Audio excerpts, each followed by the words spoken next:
नमस्कार दोस्तों, मैं पंकज कुमार। मेरे YouTube चैनल 12 राशियाँ में आप सभी ज्योतिष में रुचि रखने वाले भाई बंधुओं का स्वागत करता हूँ। दोस्तों, हमारा आज का भी टॉपिक मांगलिक दोष है। मैंने इसका पहला वीडियो पहले ही पोस्ट कर चुका हूँ, आप उसे देखें। ठीक है, तो इसी विषय को आगे बढ़ाते हुए हम लोग आज चर्चा करते हैं। ठीक है, देखिए दोस्तों, मैंने आपको बताया है कि मांगलिक दोष शुक्र से भी देखना चाहिए, चंद्र से भी देखना चाहिए, लग्न कुंडली से भी देखना चाहिए। ठीक है, तो ज्योतिष ग्रंथों में ये कहा गया है कि शुक्र से भी जो मांगलिक दोष बनते हैं वो भी बहुत ज़्यादा बली होते हैं, क्योंकि शुक्र पति के कुंडली में या पत्नी के कुंडली में दाम्पत्य जीवन का कारक होता है। तो अगर शुक्र से 1, 4, 7, 8, 12 में अगर मार्स बैठे तो मांगलिक योग का निर्माण होता है। उसी तरह हम लोग चंद्र कुंडली से भी देख सकते हैं। ठीक है, ये सब बातें मैंने आपको पिछले वीडियो में बताई हैं। अब मैं आपको बता रहा हूँ कि अगर भाव चलित कुंडली में अगर मंगल उस भाव में नहीं रहा जिस भाव में वो लग्न कुंडली में है, तो क्या कंडीशन आके खड़ी हो सकती है। देखिए दोस्तों, मैंने यहाँ सप्तम भाव में मार्स को रखा है। ठीक है, सप्तम भाव में मार्स को रखा, ये हमारा लग्न कुंडली, सॉरी मैंने यहाँ पर भाव कुंडली लिखी है, यहाँ मुझे लग्न कुंडली लिखना चाहिए था। ये लग्न कुंडली है, लेकिन मैंने पाया कि भाव चलित कुंडली में वो 6th हाउस में आ गया है। तो लग्न कुंडली ही अगर आप देखे प्रेडिक्शन करेंगे तो आपको लगेगा ये जातक मांगलिक है, लेकिन जब भाव स्पष्टी करेंगे तो मंगल 6ठे भाव में आ जाएगा। तो ये मंगल का कैंसिलेशन है, यहाँ ये जातक मांगलिक नहीं है। तो मांगलिक देखने के लिए हमेशा भाव चलित का ही इस्तेमाल करें। लग्न कुंडली का इस्तेमाल करके मांगलिक कहना बिल्कुल ही गलत होगा। ठीक है, अब आपको मैंने पिछले वीडियो में बताया था कि एक ग्रह अपने भाव में 30 अंशों तक प्रभाव रखता है। कोई भी ग्रह अगर बैठ जाए तो 30 अंशों तक वो प्रभाव उसका उसमें होता है। अब अगर कोई भी ग्रह की डिग्री मान लीजिए मैंने आपको बताया 7 डिग्री का मार्स यहाँ बैठा हुआ है, यहाँ मार्स 7 डिग्री का है। ठीक है, तो जितना भी उसका डिग्री है उसमें 15 डिग्री जोड़ दिए, तो 7 में से मैंने 15 जोड़ा तो 22 डिग्री, 22 डिग्री। तो अब क्या होता है कि अगर भाव चलित कुंडली में, लग्न कुंडली में मैंने मार्स देखा सप्तम भाव में है, लेकिन भाव चलित कुंडली में मार्स अष्टम भाव में आ गया। देखिए दोस्तों, यहाँ भी तो बनता है मांगलिकी योग बनता है। अगर सप्तम में भी मंगल है और सप्तम से मतलब खिसक के अष्टम में आ जाए तो भी तो मांगलिक ही दोष बन रहा है।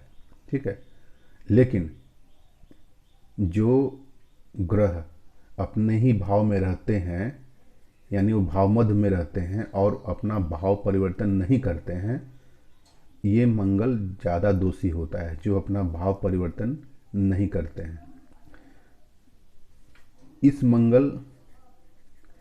मंगल के तुलना में ये मंगल ज़्यादा स्ट्रांग है, क्योंकि वो अपना भाव परिवर्तन नहीं कर रहे हैं। लेकिन ये मंगल अपना 7वें भाव से अष्टम भाव में आ गया। हालांकि है तो मंगल ही, मांगलिक योग बन रहा है।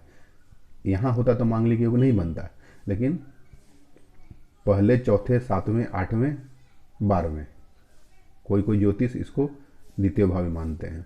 तो पहले, चौथे, 7वें, 8वें, ठीक है, इसमें 12वें में, तो 7वें से 8वें से आ जाने से भी तो मांगलिक योग बन रहा है, लेकिन ये मंगल दोष कम है इसके तुलना में।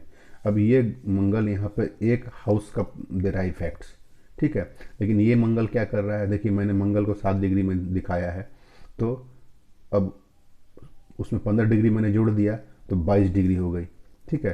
अब एक हाउस 30 डिग्री का होता है, ठीक है, तो अगर आप देखेंगे तो 22 डिग्री कहने का मतलब 75% फल वो इस घर का कर रहा है, 10% फल 25% फल इस भाव का कर रहा है, ठीक है। क्योंकि 30 में से मैंने 22 हटा दिया तो बच गया 8 डिग्री, तो लगभग समझ लीजिए आप 8 डिग्री का फल इस घर का कर रहा है और 22 डिग्री का फल इसमें कर रहा है, तो ज़्यादा फल किसका कर रहा है, ज़्यादा फल इसका कर रहा है। लेकिन क्या हुआ, उसका भावजन फल शून्य हो गया। अब मंगल को यहाँ दोनों घर का फल करना है, तो इसका प्रभाव मतलब कम हो जाता है, ठीक है, इसकी तुलना में, क्योंकि इसको अपना हाउस परिवर्तन नहीं करना है, घर परिवर्तन नहीं करना है, ये इसी घर का फल करेगा, ये ज़्यादा दोषी होगा इसके तुलना में, ठीक है। इसी तरह अगर मंगल लग्न में बैठा और भाव चलित में खिसक के आ गया द्वितीय भाव में, तो यहाँ भी मंगल है, पहले में भी मंगल बनता है, चौथे 7वें 8वें 12वें, तो मांगलिक योग यहाँ भी है, लेकिन किस हाउस का मंगल अधिक फल देगा, तो मंगल इस हाउस का अधिक फल देगा, लेकिन उसका जो भी अशुभता देने का क्षमता है वो दोनों घर में कंट्रीब्यूशन हो जाती है भावचलित में। लेकिन इस कंडीशन में मंगल इसी हाउस में ही रहेगा। कहा जाता है कि भाव मध्य में जो भी ग्रह होते हैं, भाव मध्य क्या है कि एक लग्न की एक डिग्री होती है। मान लीजिए लग्न की डिग्री है 6 अंश 22 कला 7 बिकला, 6 डिग्री 22 मिनट 7 सेकेंड का मान लीजिए लग्न है, और हमारा मार्स भी 7 डिग्री का है, 13 अंश है, 13 कला है, 5 बिकला है, तो लगभग भाव मध्य के समीप है। ये हमारा भाव मध्य है, जो लग्न की डिग्री होगी वही होगा भाव मध्य, तो भाव मध्य के समीप है, ठीक है। तो ये मंगल बहुत ज़्यादा दोषी होगा इस मंगल और इस मंगल के तुलना में, ठीक है। ये तो मैंने आपको बता दिया मंगलिक योग कैसे बनेगा और ये इसकी क्या क्राइटेरिया है, ठीक है। अब मैं इसकी परिहार की बात करता हूँ कि मंगल का परिहार कैसे हो जाता है, ठीक है।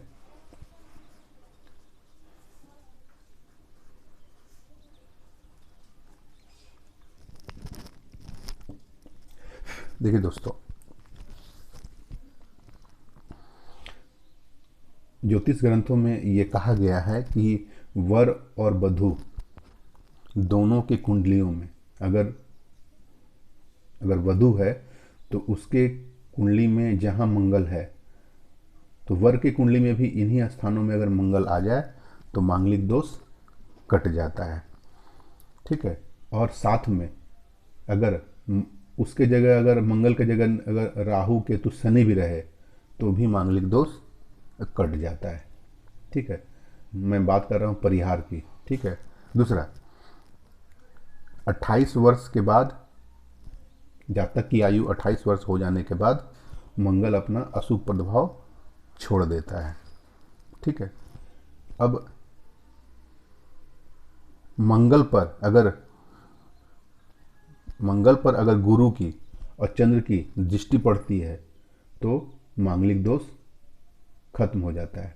जैसे यहाँ मैंने मार्स रखा है और यहाँ जुपिटर है, तो जुपिटर की 7वीं दृष्टि से मार्स को देख रहा है, तो मांगलिक योग कट रहा है। या फिर मार्स और जुपिटर की एक साथ में युति हो गई है, या फिर मून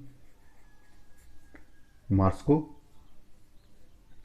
देख रहा है 7वीं दृष्टि से। तो आप और भी अगर ज्योतिष में देखे होंगे तो जुपिटर के बारे में ही कहा गया है कि जुपिटर की दृष्टि पड़ने से मांगलिक योग भंग हो जाता है, लेकिन ऐसा नहीं है। और भी ग्रंथ में कहा गया है कि अगर चंद्र की भी दृष्टि पड़ती है तो मांगलिक योग खत्म हो जाता है। ठीक है। फिर अगर किसी भी जातक के कुंडली में अगर हम लोग कुंडली का मिलान कर रहे हैं तो 27 गुण से ज़्यादा अगर कुंडली में गुण बन रहे हैं तो हमें मांगलिक योग के बारे में सोचना ही नहीं चाहिए, अगर 27 गुण से अधिक बन रहे हैं तो। ठीक है। द्वितीय भाव में अगर मिथुन यानी 3 नंबर की पड़ती हो राशि या कन्या 6 नंबर की पड़ती हो राशि, ठीक है, तो यहाँ मंगल, यहाँ बैठा मंगल अशुभ प्रभाव नहीं दे पाता है। ठीक है।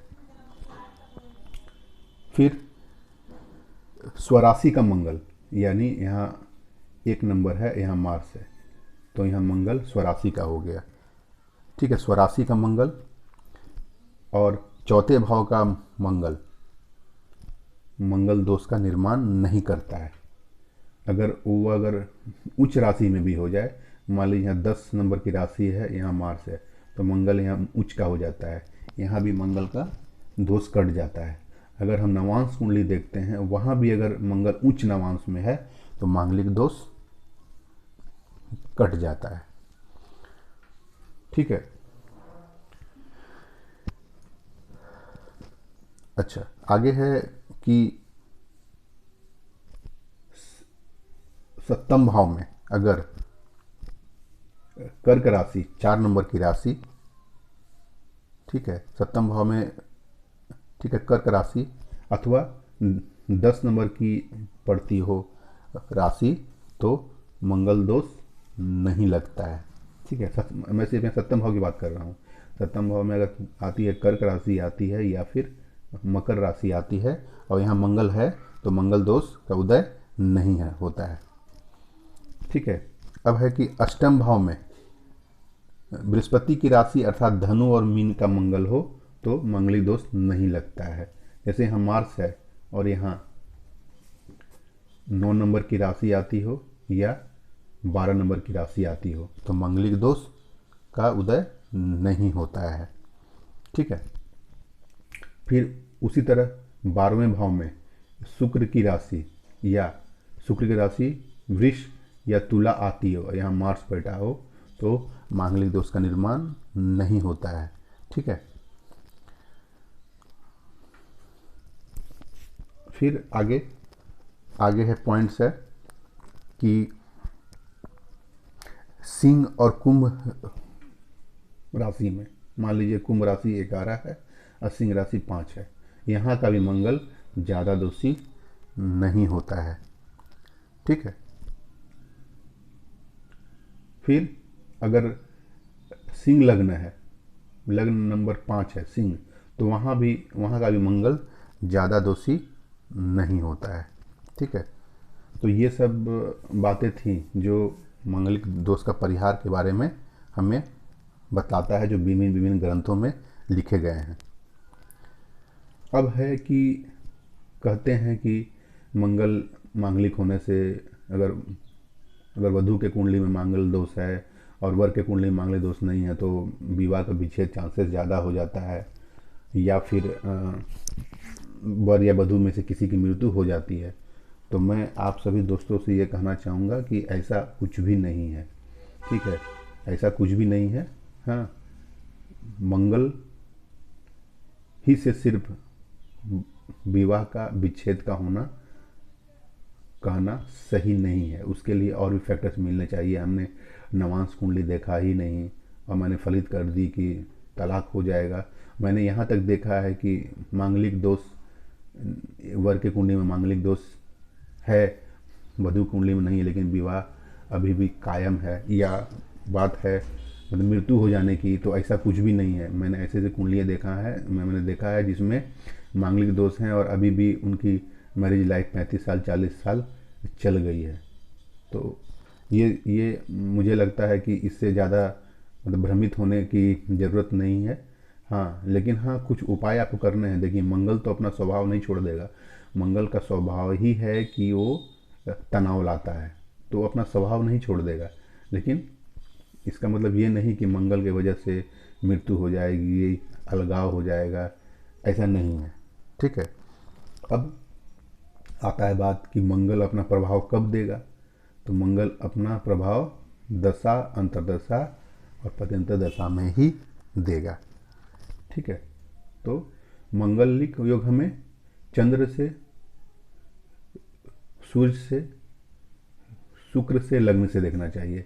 लेकिन मैंने सूर्य इसलिए बोला कि कुछ कोई कोई ज्योतिष सूर्य कुंडली से ही करते हैं, फलित करते हैं। तो लग्न कुंडली में मंगल मतलब बन रहा हो, मैं यहाँ लिख रहा हूँ क्योंकि यहाँ बहुत ज़्यादा गंदा हो गया है। मान लीजिए एक व्यक्ति का मार्स 12वें भाव में बैठा हुआ है। ठीक है। और एक एक व्यक्ति का यहाँ वेनस है, यहाँ मार्स बैठा हुआ है। ठीक है। और यहाँ मून बैठा हुआ है। देखिए, पहले जातक का मार्स यहाँ है तो जातक सिर्फ लग्न कुंडली से ही मांगलिक है। लेकिन दूसरे जातक का क्या हुआ, वेनस से 1 2 3 4, वेनस से भी मांगलिक हो गया क्योंकि कंडीशन है 1 4 7 8 12, और द्वितीय भी। अब मून से भी देखिए, इसका मून से क्या हो रहा है, 1 2 3 4 5 6 7। तो इस जातक का वेनस से भी मंगल दोष हो रहा है और मून से भी मंगल दोष हो रहा है। लेकिन इस जातक का सिर्फ लग्न से हो रहा है। ठीक है। तो इसके तुलना में इस जातक का मांगलिक दोष ज़्यादा है। अगर आप सिर्फ लग्न कुंडली देखेंगे तो ये जातक मांगलिक नहीं है, क्योंकि न तो मंगल पहले, चौथे, 7वें, 8वें, 12वें में है। इस जातक की मैं बात कर रहा हूँ, इसकी नहीं, इस जातक की। जातक नंबर ए, ये जातक नंबर ए है, ये जातक नंबर बी है। तो अगर आप सिर्फ लग्न कुंडली से देखेंगे तो हमें लगेगा कि जातक नंबर बी मांगलिक नहीं है, जातक नंबर ए ही सिर्फ मांगलिक है। ठीक है, क्योंकि लग्न कुंडली से मंगल दोष का निर्माण हो रहा है। लेकिन अगर मैंने शुक्र कुंडली से देखा है जातक नंबर बी, तो पहले 1 2 3 4 चौथे घर में मंगल है और चंद्र से भी 7वें घर में मंगल है। तो इसके तुलना में जातक नंबर बी ज़्यादा मंगल का दोषी होता है। ठीक है। आशा है दोस्तों ये मेरा वीडियो आपको पसंद आया होगा। मैं अब तीसरे वीडियो में बताऊंगा कि उत्तर भारत में और दक्षिण भारत में मांगलिक योग का विश्लेषण ज्योतिष कैसे करते हैं। ठीक है। और इसका क्या उपाय होना चाहिए। अगर आप जानते हो कि मेरा लड़का या लड़की मांगलिक है तो उसके लिए मुझे क्या उपाय करना चाहिए, ये मैं अगले वीडियो में बतलाऊंगा। और उसके बाद मैं ये वीडियो ख़त्म कर दूंगा। बस एक वीडियो और हमारा मांगलिक दोष पे रहेगा। आशा है दोस्तों आपको ये मेरा जानकारी पसंद आया हो। अगर पसंद आया है तो मुझे लाइक करें, शेयर करें, कमेंट करें। ठीक है। और कुछ भी संकोच हो, कुछ भी जानना हो तो आप मुझे कमेंट बॉक्स में कमेंट कर सकते हैं। आपको इसकी पूरी जानकारी दी जाएगी। धन्यवाद दोस्तों।